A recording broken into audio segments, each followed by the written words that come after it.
په لوګر او ورته مهال په ننګرهار ګوشتې ولسوالۍ کې سیلابونو خلکو ته مالي او ځاني زیانونه اړولي دي. یا د سیمې ته مرسته کوونکې ډله هم ورغلې ده. جزئیات همدلته وګورئ او چینل هم سبسکرایب کړئ. د لوګر په خوښۍ ولسوالۍ کې د سیلابونو له امله درانه مالي او ځاني زیانونه اوښتي. د لومړنیو راپورونو له مخې تېر مازدیګر په خوښۍ ولسوالۍ کې د سیلابونو له امله 10 تنه مړه شوي او لسګونه نور کورونه ویجاړ شوي او په سلګونه جریبه ځمکه هم وړې ده. ځایي چارواکي وایي چې یادې سیمې ته مرسته کوونکي ټیمونه رسېدلي. په ورته مهال د ننګرهار په ګوشتې ولسوالۍ کې د سیلابونو له امله خلکو ته مالي او ځاني زیانونه اوښتي.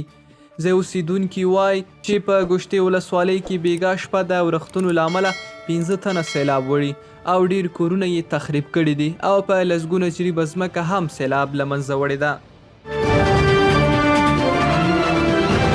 راپورونه وایي طالبانو د سمیع الله په نوم د صفریه قطعې قمندان د کندوز په چمګړۍ سیمه کې نیولی او تر شکنجې وروسته یې نوموړی شهید کړی.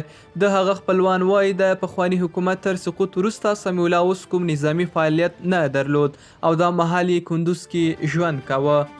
د راپورونو له مخې روسي او چین غواړي د طالبانو حکومت 14 مشران ته د سفري معافیت موده 90 ورځې نور هم وغځول شي، خو امریکا او لویدیځ هیوادونه دغه وړاندیز سره موافق نه دي او وایي دغه معافیت له یو لړ اضافي جغرافیایي محدودیتونو سره 6 کسانو ته راټیټوي.